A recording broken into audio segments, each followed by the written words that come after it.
අයුබෝවන් අද අපි මේ ආරම්භ කරන්න යන්නේ DP එඩියුකේෂන් ආයතනය විසින් සකස් කරන ලද කිරිගව පාලනය පිළිබඳ පාඨමාලාවේ මූලික අදියරයි. මේක ඇත්තටම ලංකාවට ඉතාමත් වැදගත් වෙන්නේ ලංකාවේ කිරි අවශ්‍යතාවයෙන් දැනට රට තුළ නිෂ්පාදනය වෙමින් පවතින්නේ 38%ක පමණ ප්‍රතිශතයක්. 62%ක් පමණ හිඟතාවය ශ්‍රී ලංකාව විසින් පිටරටින් ආනයන කරනු ලබනවා. එතකොට මේකට ඉතා විශාල විදේශ විනිමයක් වැය වෙනවා. මෙහි මූලිකම ප්‍රශ්නේ වෙලා තියෙන්නේ මේ ක්ෂේත්‍රයට අදාළව සිටිය යුතුයි දැනුම සහ නිපුණතාවයේ ඇති පුද්ගලයන්. මේ දෙකම තියෙන පුද්ගලයන්ගෙන් අඩු සංඛ්‍යාවක් ඉන්න නිසා ඒක අරමුණු කරගෙන තමයි DP එඩියුකේෂන් ආයතනය මෙම පාඨමාලාව ආරම්භ කරන්න අදහස් කරලා තියෙන්නේ. එතකොට මේකෙදි මූලිකව මේ සම්බන්ධ විස්තර කතා කරද්දී විෂයන් අපි 12කට බෙදලා තිනවා දැනුම දීම සඳහා. ඒ විෂය මාලාවේ මූලික අදියර තමයි අද පටන් ගන්න යන්නේ.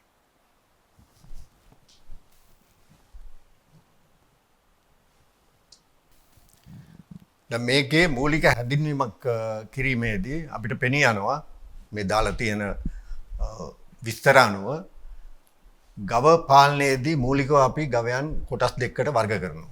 එක තමයි යුරෝපීය ගව වර්ග, දෙක ආසියාතික ගව වර්ග. එතකොට මෙම සතුන්ගෙන් ලබා ගන්න ප්‍රයෝජන මත පල්ලෙහා විදියට පහතින් දක්වලා තියෙන විදියට විස්තර ගන්නත් පුළුවන්. එක කිරි සඳහා, දෙක මස් සඳහා, තුන ද්විකාර්ය සඳහා. ඒ කියන්නේ මේකෙන් අදහස් කරන්නේ ශ්‍රමික සහ මස් සඳහා ඇති කරන වර්ග තමයි ද්විකාර්ය වශයෙන් හඳුන්වනු ලබන්නේ. අපේ රටේ මස් නිෂ්පාදනය සඳහා වර්තමානයේ වෙනම ගව වර්ග ඇති කරන්නේ නැහැ. නමුත් අතීතයේ අපේ රට ආනයන කරනු ලැබුවා වර්ග දෙකක් මස් සඳහා ඇති කරන්න. ඒ තමයි එකක් ඇබර්ඩීන් ඇන්ගස් කියන වර්ගය, අනික සාන්තා ගර්ට්රූඩ්ස් කියන වර්ගය. මොනම යම් හේතුවක් නිසා හෝ ලංකාවේ මේ ආගමික ප්‍රශ්න නිසා මස් වලට යම් ප්‍රශ්න ඇති වෙච්ච නිසා මේ මස් සඳහා ගවයන් ඇති කරන එක නැවතුණා. එතකොට ලංකාවේ මූලිකම එක තමයි කිරි නිෂ්පාදනය සඳහා සතුන් ඇති කරන එක. ඒකෙදී අපි ඉස්සෙල්ලම කිව්වා මේක සඳහා යුරෝපීය සහ ආසියාතික ගව වර්ග වශයෙන් කාණ්ඩ දෙකක් අපි පාලනය කරනු ලබනවා. මේකේ මූලිකම එක තමයි යුරෝපීය ගව වර්ගවල මේ ප්‍රීෂන් කියන ගව වර්ගය.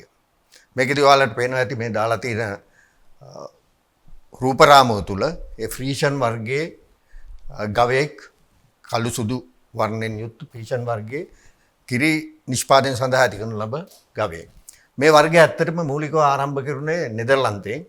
ඒ නෙදර්ලන්තයේ ෆ්‍රීෂන් කියන වර්ගය ඇති කරේ මස් සඳහා සහ කිරි සඳහා කියන ද්විකාර්ය සඳහා. නමුත් ඉන් පස්සේ මේක ක්‍රමක්‍රමයෙන් වැඩි දියුණු වෙලා මේ දැනට කිරි සම්බන්ධයෙන්ම වැඩිම කිරි නිෂ්පාදනය දෙන ලෝකයේ ඉන්න වර්ගය හැටියට මේ ෆ්‍රීෂන් වර්ගය හඳුන්වනු ලබනවා. එතකොට තවත් මේ යුරෝපීය වර්ගයක් තමයි මේ ජර්සි කියන වර්ගය. ඒක දුඹුරු පැහැයෙන් යුක්තයි. මේ ඔයාලට මේ රූපරාමව බලපුවහම පේනවා. මේ සතා අර ෆ්‍රීෂන් වර්ගයේ සතාට වැඩිය ටිකක් පොඩි. නමුත් මේ සතාගේ සෑහෙන මට්ටමේ ෆ්‍රීෂන් එකට වැඩිය පොඩ්ඩක් අඩු වුණත් සෑහෙන වැඩි කිරි නිෂ්පාදනයක් දෙනවා. ලොකු වෙනසක් තියෙන්නේ ෆ්‍රීෂන් වර්ගයේ සතුන්ට වැඩිය මෙම සතුන්ගේ කිරිවල තියෙන මේද ප්‍රතිශතයේ වැඩිවීමක් තියෙනවා. මේ වර්ග දෙක තමයි දැන් ලංකාවේ වැඩිපුරම යුරෝපීය ගව වර්ග වශයෙන් ඇති කරන්නේ. තව එක ගව වර්ගයක් ඉන්නවා ලංකාවේ අයශය කියලා වර්ගයක්. ඒක දැන් ඉන්නේ අපේ අඹේවැල කියලා තියෙන ගොවිපලක්. ඒ ගොවිපලේ පමණයි. ආසියාතික ගව වර්ග ගත්තාම වර්ග කීපයක් ලංකාවේ ඇති කරනු ලබනවා. ලංකාවට ගෙනත් තියෙනවා. මේ සියලු වර්ග මූලිකව පිටරටවල් වලින් ගෙනල්ලා ලංකාවේ ඉන්පස්සේ ඒක අභිජන්‍ය කරමින් ඉදිරියට ගෙනියන වර්ග. මේක සින්ඩි කියන වර්ගය. මේක ඉන්දියානු වර්ගයක්. මේක මේ ඇත්තටම මේ ආසියාතික සහ යුරෝපීය කියන වර්ග දෙක ඇතිකරන්න තීරණය කළා තියෙන්නේ මේ ලංකාවේ තියෙන ධර්මකලාපීය දේශගුණයක් තියෙන රටක් හින්දා උෂ්ණත්වය සහ ආර්ද්‍රතාවය මත තමයි මේ සතුන් නැති කිරීමේදී වර්ග තෝරාගන්නේ. එතකොට මේ සින්ඩි කියන වර්ගය ලංකාවේ තියෙන උෂ්ණත්වය සහ ආර්ද්‍රතාවය මට්ටම අනුව පහසුවෙන් ඇති කරන්න පුළුවන් නිසා තමයි මේ වර්ගය ඇති කරනු ලබන්නේ. ඒකේ ඔයාලට පේනවා මේ සින්ඩි කියන වර්ගයේ බොර පැහැයෙන් යුක්තයි. ආසියාතික වර්ගවල තියෙන විශේෂ තාවය තමයි යුරෝපීය ගවවල වලදී නිෂ්පාදන මට්ටමින් අඩුයි. නමුත් නඩත්තු කිරීම පහසුයි. මේද ප්‍රතිශතය හුඟක් දුරට වැඩි. මේකේ පළවෙනි එක මම කිව්වා මේ සින්ඩි වර්ගය. ඒ වගේ තව වර්ග කීපයක් තියෙනවා. මේ සහිවාල් කියන වර්ගය. ඒ දෙක තමයි දැන් ලංකාවේ ආසියාතික වර්ග වලින් කිරි නිෂ්පාදනය සඳහා වැඩියෙන් ඇති කරනු ලබන්නේ. ඉදිරි මේ අපේ පාඨමාලාවේ ඉතුරු පාඩම් වලදී අපි මේ සම්බන්ධ විශේෂයෙන් වැඩි දුර කතා කරනවා. ඊට පස්සේ මේ කිලාරි කියලා වර්ගයක් තියෙනවා. මේක ලංකාවේ භාවිත කරන්නේ හුඟක්ම ශ්‍රමිකයන් හැටියට. ඒ කියන්නේ බඩු ප්‍රවාහනය, එතකොට ඉඩම් හැම මේ වගේ ශ්‍රමික වැඩ සඳහා ඔයාලට පේනවා ඇති මේ සත්තුන්ගේ කිරි ගැනීම සඳහා ඇති කිරීමක් කරන්නේ නැහැ. මීට අමතරව දැන් මේ එළගාවන් ගැන අපි කතා කරේ. දැනට මීහරක් ලංකාවේ ඇති කරනවා මී ගවයන්. ඒක මී ගවයන්ගේ ප්‍රධාන වර්ග තුනක් ලංකාවේ පාලනය කරනවා. එකක් තමයි මේ මූරා කියන වර්ගය. ඊට පස්සේ අනික නිල්ලිරාවි කියන වර්ගය. අනික සූර්ති කියන වර්ගය. මේකේ මුලින්ම ලංකාවට ගෙනාව මේ සූර්ති කියන වර්ගය නඩත්තු කිරීමේ පහසුව සඳහා. ඊට පස්සේ ගෙනාවා මූරා කියන වර්ගය. ඊට පස්සේ නිල්ලිරාවි කියන වර්ගය ගෙනාවා. මේ සතුන්ගේ සෑහෙන කිරි නිෂ්පාදනයක් ගන්න පුළුවන්. මේක විශේෂයෙන් ප්‍රචලිතයි. මොකද ලංකාවේ මේ මී කිරි මුදවීම සඳහා ප්‍රයෝජනයට ගන්නවා.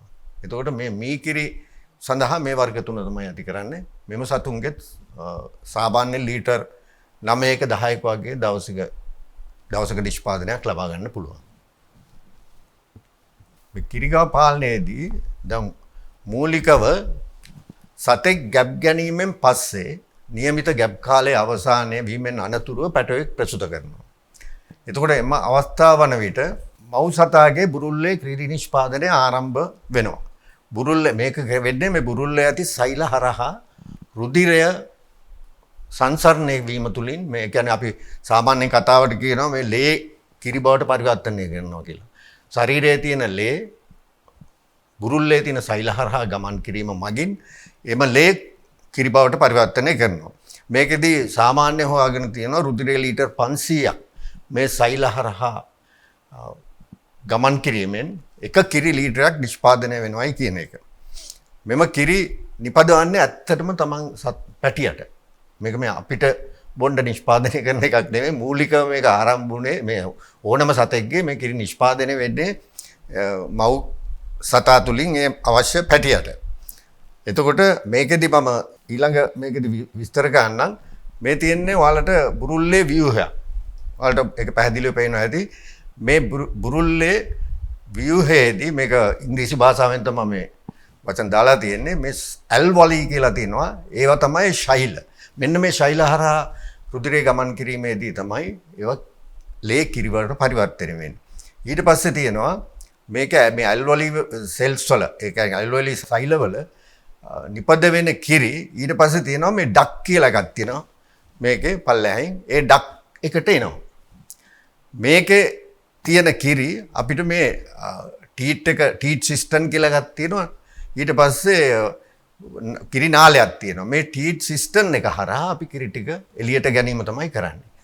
මේ විදිහට තමයි මේ කිරි නිෂ්පාදනය වෙන්නේ. ඔයාලට මේක මම හිතන්නේ පැහැදිලි ඇති. මේකේ වැදගත්ම දේ තමයි ඇල්වොලි ග්‍රන්ථයේ කිරි නිෂ්පාදනය වෙනවා. එම කිරි ටික ඩක්ස් එකට වැටෙනවා. ඒ ඩක් එකේ තියෙන කිරි ටික අපි බුරුල්ලේ තියෙන පුඩු නාලය තුලින් ඉවතට ඉවත් කරගන්නවා. එතකොට මේ බුරුල්ලේ මූලිකව කොටස් දෙකක් තියෙනවා. ඉදිරිපස කොටස සහ පසුපස කොටස කියලා. ඊට පස්සේ මෙම කොටස් දෙකේ තියෙනවා කුටීර 4ක්. කියන්නේ බුරුල්ලේ ඉදිරිපට කොටසේ කුටීර දෙකක් තියෙනවා. පසුපස එකේ කුටීර දෙකක් තියෙනවා. මේ කුටීර 4ට තියෙනවා පුඩු 4ක්. මෙම කොටස් වල බාහිරව අපිට දැක ගන්න තියෙන්නේ මේ ටික තමයි. ඒ කියන්නේ කුටීර 4යි පුඩු 4යි. එතකොට ඉදිරිපස කුටීර දෙකේ තමයි සාමාන්‍යයෙන් පතාගේ කිරි නිෂ්පාදනයෙන් 40ක් විතර කිරි රඳවා තියාගන්නේ. පිටිපස්ස කුටීර දෙකේ තමයි 60ක් විතර තියාගන්නේ. මේ විදිහට තමයි කිරි ඇතුළත තබා ගැනීමේ හැකියාව තියෙන්නේ. එතකොට මේකේ මූලිකම දේ මේ කිරි නිෂ්පාදනයේ කිරි බුරුල්ලේ තියෙන සෛල ප්‍රමාණය. මොකද සෛල වැඩි වෙච්ච තරමට ඒ සෛල හරහා ලේ සංසරණය වීම තුලින් වැඩි කිරි නිෂ්පාදනයක් එනවා. එතකොට මේක ඉවත් කර ගැනීමේදී දැන් බුරුල්ල ඇතුලේ තියෙන කිරි ඉවත් කර ගැනීමේදී මේකට බලපාන හෝමෝන් එකක් තියෙනවා. මේ හෝමෝන් එක ඇත්තටම ක්‍රියාත්මක වෙන මේ ක්‍රමය හරි වැදගත්. මොකද මේ තුලින් තමයි නිෂ්පාදනය කරන කිරි ටික එළියට එන්නේ. මේ හෝමෝන් එක ක්‍රියාත්මක වුණේ නැත්නම් අපිට කොච්චර නිෂ්පාදනය කරත් ඒ මුළු කිරි ප්‍රමාණය ඉවත් කර ගැනීමේ හැකියාවක් නැති වෙනවා. මෙම හෝමෝන් එක පිටියුටරි ග්‍රන්ථියේ ස්‍රාවය වෙන එකක්. මේක ඇත්තටම දැන් සතෙකුට කිරි බුරුල්ලට කිරි පිරීලා ඊට පස්සේ සතා කිරි ගන්නට යනකොට සාමාන්‍යයෙන් බුරුල්ල එක්ක පිස දානවා. ඊට පස්සේ කිරිකරුවා හරි මැෂින් එක හරි ක්‍රියාත්මක වෙනවා. එතකොට ඒ සංඥාව මේ සතාගේ පිටියුටරි එකට වැදිච්චාම එතනින් ඒ හෝමෝන් එක රිලීස් වෙනවා. මේ රිලීස් වෙන හෝමෝන් එකේ ඇත්තම කරන ක්‍රියාව තමයි අර මම මුලින් කිව්ව ඇල්වොලි සෛල සංකෝචනය කරන එක. කියන්නේ ප්‍රෙස් කරන එක. මේ ඇල්වොලි සෛල ප්‍රෙස් වීමේදී සංකෝචනය වීමේදී ඒ සෛල තුල තියෙන කිරි ටික අර ඩක් එකට වැටෙනවා. ඒ කිරි ටික තමයි එළියට එන්නේ. එතකොට මේ හෝමෝන් එක හරියට වැඩ නොකරොත් මේ නිෂ්පාදනය වෙන කිරි ටික අපිට එළියට මේ ගැනීමේ හැකියාවක් නැතු යනවා.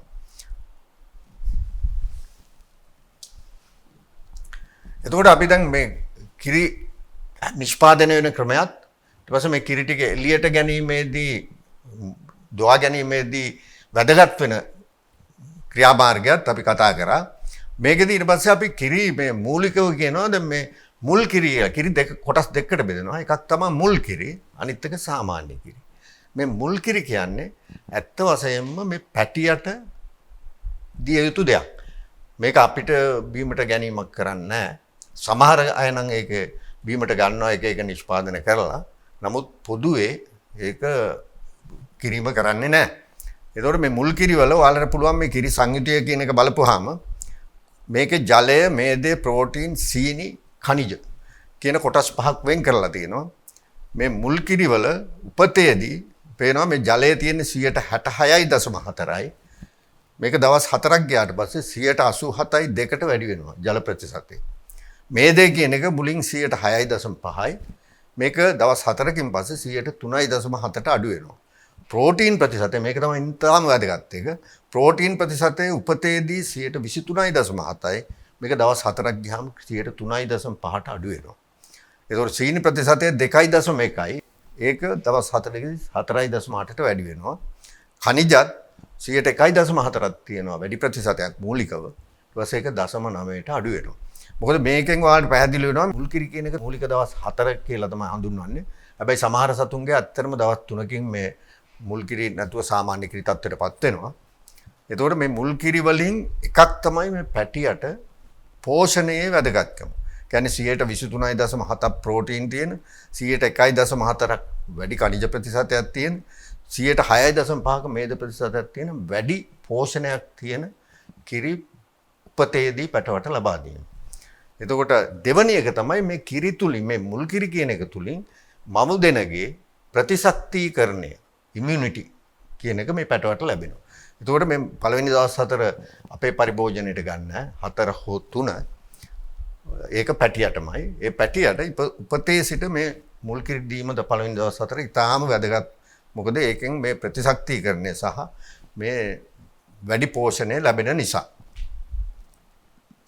මේක උඩින් ලියලා තියෙන අර මුලින් කියපු කතාවමයි. ඒ කියන්නේ මුල් කිරි කියන එක සාමාන්‍යයෙන් දවස් 4ක් කියලා තමයි හඳුන්වන්නේ. නමුත් සමහර සතුන්ගේ මේක දවස් 3න් සාමාන්‍ය කිරි තත්ත්වයටපත් වෙනවා. ඒතකොට මේ මුල් කිරි උඟ දෙනා දැන් කරනවා පැටවා ගැසීමෙන් පස්සේ ලොකු මුල් කිරි ප්‍රමාණයක් තියෙනවා. ඒ ටික අරගෙන ශීතකරණේ ගබඩා කරලා ඊට පස්සේ ඒක ආපහු රච් කරලා පොවන්නත් පුළුවන්. ඒතකොට තවත් වැදගත්කමක් තියෙනවා මේ මුල් කිරි වල. ඒක සතාගේ උපතේදී මේ ජීර්ණ පද්ධතිය හැදිලා තියෙන්නේ ක්‍රමයට මුල් කිරි වල තියෙන පෝෂණය අවශෝෂණය කර ගැනීම ඊටාම පහසු තත්ත්වයක තමයි ඒක තියෙන්නේ. සාමාන්‍යයෙන් කිරි බවට පරිවර්තනය වෙන කාලය මම මුලින්මුත් කිව්වා පැටවෙක් ගැහුවාන් පස්සේ දවස් 4ක් තමයි සාමාන්‍යයෙන් මුල් කිරි වශයෙන් තියෙන්නේ. නමුත් මේකේ වර්ග අණුව පොඩ්ඩක් වෙනස් වෙන්න පුළුවන්. දවස් 3න් පස්සේ සාමාන්‍ය කිරි තත්ත්වයටපත් වෙන ක්‍රමයකුත් තියෙනවා. එතකොට මෙම මුල් කිරි වල වැදගත්කම තමයි සතාගේ පැටවාගේ ජීර්ණ පද්ධතිය හැදිලා තියෙන්නේ මේ මුල් කිරි ඉතා පහසුවෙන් අවශෝෂණය කර ගැනීමේ හැකියාව මත. ඒතර අපි දැන් කතා කරලා බලමු මේ කිරි පරිභෝජනය මිනිස්සාට ආවේ කොහොමද?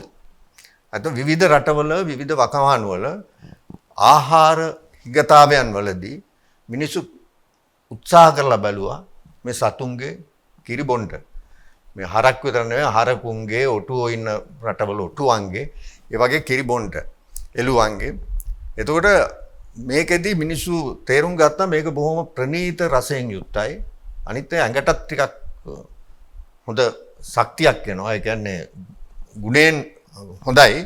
ඒ හින්දා මේක මිනිස්සු බීම සඳහා මේ ආහාර හිඟතාවයට බීම සඳහා පුරුදු වුණා. නමුත් මේකෙදී ඒ කට්ටිය හඳුනාගත්තා මේ කිරි කියන එක වැඩි වෙලාවක් එළිය තියන්න බෑ. පැය 4ක් විතර යනකොට කිරි නරක් වෙනවා.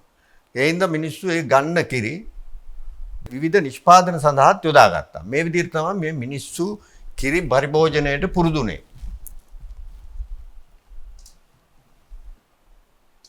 එතකොට මේ කිරි මිනිසුන් පරිභෝජනයට පුරුදු වීමත් සමග දැන් ඉල්ලුම වැඩි වෙන්න පටන් ගත්තා. එතකොට ඒ අනුව මේ ඉල්ලුම වැඩි වීමත් සඳ මේක කර්මාන්තයක් බවට පත් වුණා. ඒ කියන්නේ අම්මගෙන් පැටියට ආපු කිරි ටික පැටියට අමතරව දැන් අපි පරිභෝජනයට පුරුදු වුණා. එතකොට ඒ අනුව එළගව මීගව වැනි සතුන් විශේෂිතව මේ යොදා ගැනීම මේ සඳහා මේ යොදා ගන්න සිදු වුණා. මෙම සත්වර්ග අනුව කිරිවල සංයුතියේ සාමාන්‍ය වෙනස්කම් පවතිනවා. ඒ කියන්නේ එළුවන්ගේ මීගවයන්ගේ එළගවයන්ගේ කිරිවල සුළු සුළු වශයෙන් සංයුතියේ වෙනස්කම් පවතිනවා. උදාහරණයක් හැටියට ගත්තොත් මීගව කිරිවල මේද ප්‍රතිශතය ගාක් ඉහළ අගයක් පවතිනවා. එළු කිරිවල පෝෂණයෙන් වැඩි මේකේ තියෙන විශේෂත්වය තමයි මේ කිරි සහ එළ කිරි දෙකත් එක්ක සංසන්දනය කරපුවාම මේකේ මේ මේද ගෝලිකා කියන එක බොහොම කුඩයි. එතකොට ඒක ජීර්ණය සඳහා ඉතාමත් පහසුයි. එළ කිරි වලට මේ කිරි වලට වැඩිය. ඒ හින්දා තමයි හුඟ දෙනා කියන්නේ දැන් එළු කිරි සාමාන්‍ය ලෙඩෙකුට එහෙම නැත්නම් පොඩි ළමයෙකුට බිව්වත් මොනවත් ප්‍රශ්නයක් වෙන්නේ නැහැ. මොකද ඒක මේද ගෝලිකා පොඩි විදියට හැදිලා තියෙන්නේ. එතකොට ඒක ජීර්ණයට පහසුයි. දැන් මේ කිරි වල එහෙම මේද ගෝලිකා ලොකුයි. ඒක තමයි ඔයාලට පේනවා සාමාන්‍ය මේ කිරි මුදෙව්වත් උඩ තට්ටුවක් තියෙනවා මේදේ මිදිලා. එතකොට මේක කර්මාන්තයක් බවට පත්වීමත් සමග කර්මාන්තයේ වැඩි දියුණුව එහෙම නැත්නම් උන්නතිය සඳහා මෙන්න මේ කියන මූලික දේවල් අත්හදා බලන්න පටන් ගත්තා. එකක් තමයි නිෂ්පාදන තත්ත්වය වැඩි කර ගැනීම. ඒ කියන්නේ මූලිකව ලීටරයි දෙකක් දීප දෙන්නේ අම්මා කෙනෙක්. එතකොට ඒක මදි මිනිස් පරිභෝජනයට ගන්න ගියාම. එතකොට නිෂ්පාදනය වැඩි කර ගැනීම සම්බන්ධයෙන් යොමු වුණා. දෙවැනි එක තමයි මිනිස් පරිභෝජනයට යොදා ගන්න නිසා මේකේ ගුණාත්මක බවයි. එතකොට ඒ කියන්නේ ක්වොලිටි කිරිවල ක්වොලිටි කියන එක ගැන හුඟක් කල්පනා කරන්න පටන් ගත්තා. ඊළඟට මේකේ දැන් කර්මාන්තයක් නිසා මේකෙන් අපි ලාභ ලබන්නේ කර්මාන්තයක් කරන. ඒතකොට ලාභ ලැබීම සඳහා මේක කරන නිසා වියදම් පාලනය කරන එක ගැන යොමු වුණා. මේ ප්‍රධාන මේ කරුණු ගැන යොමු වෙන්න එක තමයි කිරි නිෂ්පාදනයේ කර්මාන්තයේ උන්නතිය හැටියට බලපෑවේ. ඊට පස්සේ අර මම මුලින් කිව්වා මේ කිරි කියන එක වැඩි වෙලාවක් එළිය තියාගන්න බෑ. ඒ හින්දා මේක වටිනාකම එකතු කළ නිෂ්පාදන හැදීමටත් මිනිස්සු යොමු වුණා. ඒ කියන්නේ ඒක කරුණු දෙකක් හේතු කරගෙන තමයි කරේ. එකක් කල් තියා ගැනීම හැකියාව අඩු බව, දෙවැනි එක තමයි වැඩි ආදායමක් ලබා ගැනීමේ අවශ්‍යතාවය. එතකොට මේ කියන කරුණු පාදක කරගෙන තමයි ඊට පස්සේ මේ සත්ත්ව පාලනය, එළගව පාලනයට විෂයන් බිහි වුණා. ඒ කියන්නේ ඒක සබ්ජෙක්ට්ස් ඇති වුණා. මේ ඊට පස්සේ මේ සබ්ජෙක්ට්ස් අනුව මේකේ තාක්ෂණය වැඩි දියුණු වෙන්න පටන් ගත්තා. දැන් අපි මේ විෂයන් නැතුණා කියපුවම මෙන්න මේ වගේ විෂයන් තමයි මූලිකව සත්ත්ව පාලන මේ එළගව පාලනයට අදාළව ඇති උනේ. එකක් පට්ටි පාලනය. මේක වැදගත් වෙන්නේ දැන් කියන්නකෝ එක පවුලක හිටියොත් එහෙම තාත්තා විතරයි රැකියාව කරන්නේ. තව 5 දෙනෙක් ජීවත් වෙන්න ඉන්නවා නම් අමාරුයි ඒක වගේ. එතකොට ඒ හින්දා මේ තියාගන්න සත්ව සංඛ්‍යාව ගණනය කිරීමකින් සිදු කරා මේ පට්ටි පාලනයේදී. අනිත් එක උගා පරාමිත තිබ්බා. ඒ පරාමිතයන්ට යන්නේ කොහොමද කියන එක මේ පට්ටි පාලනය තුලින් මේක අපි වෙන වෙනම මේ කියන විෂයන් 8 සම්බන්ධයෙන් අපි පාඩම් මතක් කරනවා. ඒකෙදි සම්පූර්ණ මේ පටිපාලනය ගැන සහ අනිත් විෂයන් ගැන විස්තර හොඳින්ම දැනගත්ත හැකි. දෙවැනි එක පහසුකම් සහිත ගව නිවාස ඉදිකිරීම. මොකද මේ අපිට වගේම මේ සත්තුන්ගේ නිෂ්පාදනයේට ඒ සතාට අපි දෙන පහසුකම් ඉතාම වැදගත්. අපේ ගෙවල් වල නම් අපි කියනවා නිදන කාමරයක්, විසිත්ත කාමර, නාන කාමර මේවා ඔක්කොම තියෙන්නේ අපේ පහසුව සඳහා. ඒ කියන්නේ මේ පහසුව තිබ්බොත් තමයි අපිට හොඳට ජීවත් වෙන්න සහ වැඩක් කිරීම හැකියාව තියෙන්නේ. එතකොට ඒ අනුව මේ සත්තුන්ටත් එහෙමයි මේ විශේෂයෙන් මේකේ තියෙන උෂ්ණත්වය සහ ආර්ද්‍රතාවය. එතකොට මේ පාලනය කරලා අවශ්‍ය පහසුකම් සහිත ගව නිවාස ඉදිකිරීම සම්බන්ධයෙන් විෂයක් බිහි වුණා.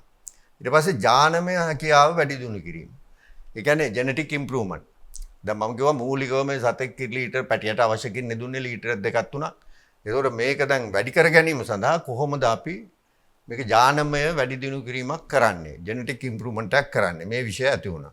ඊට පස්සේ සංසේචන පාලනය. මේ එළගව මීගව කියන දෙකේම එළගවයන් ගන්න දවස් 285ක් තමයි ගැප් කාලය.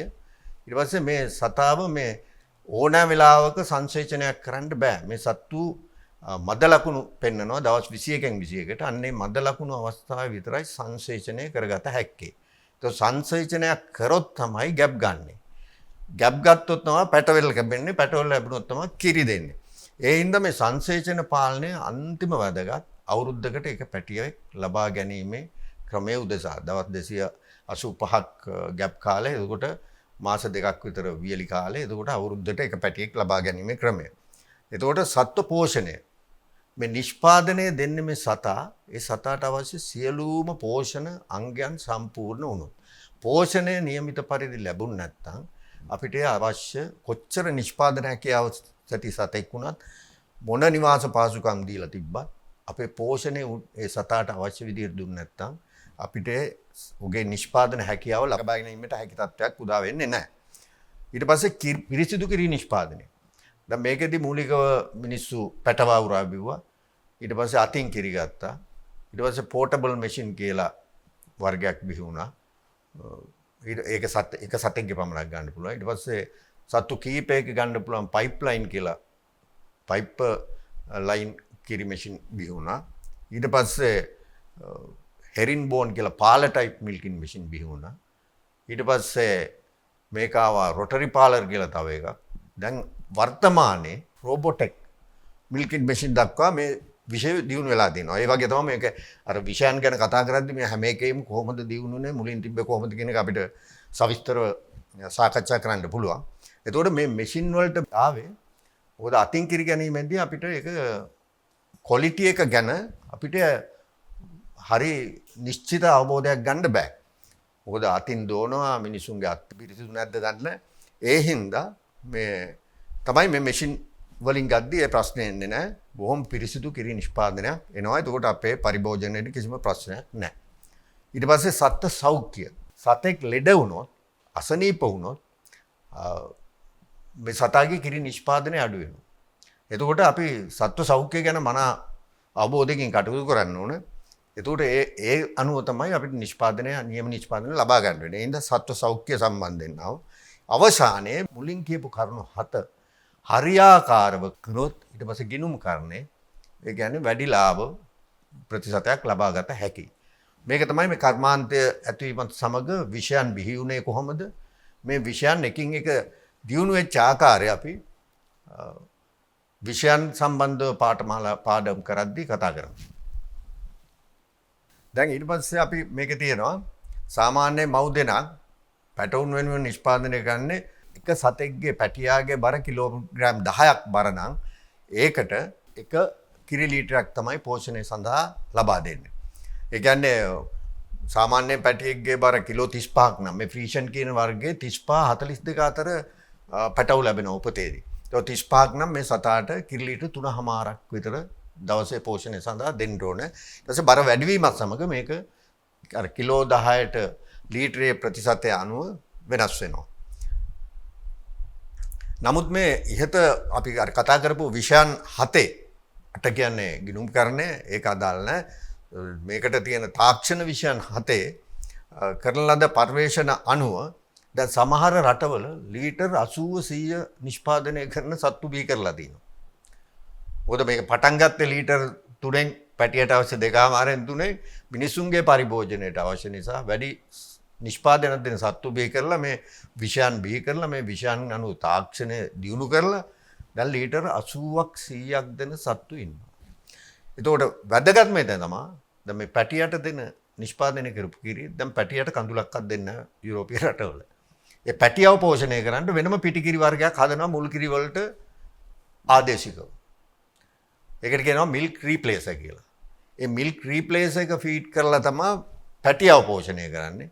එළදෙනගෙන් ගන්න සියලුම කිරි ප්‍රමාණය මිරිස්නේ සඳහා භාවිතා කරනවා. එතකොට මේක තමයි මේ කර්මාන්තයේ තත්ත්වය. එතකොට මේක ගැන කතා කරද්දී සාමාන්‍ය වශයෙන් මේ කර්මාන්තය කරගෙන යද්දී ලෝකයේ එක විවිධ පරීක්ෂණ කරලා හොයාගෙන තිනවා 75%ක් මේකේ බලපාන්නේ කළමනාකරණය. කියන්නේ මේ ස්කිල් මිනිස්සු ඉන්න ඕන. ඒක තමයි මේ දැන් අපි මේ DP এডুকেෂන් එකෙන් මේ කරන්න යන්නේ. මොකද මේක දැනුමට එක්කම 80ක 60ක විතර ප්‍රමාණයක් ස්කිල් එක කියන්නේ හැකියාව ලබා දීමේ ක්‍රමවේදයක් තමයි මේ වැඩ සටහනෙන් කරගෙන යන්නේ. එතකොට 75%ක් කලබලකාරීත්වය 120ක් අභිජනනය. ඒ කියන්නේ අභිජනනය කියන්නේ අර සතාගේ ඥානමය හැකියාව වැඩි දියුණු කිරීම. ඊට පස්සේ 105ක් සත්ව සෞඛ්‍යය.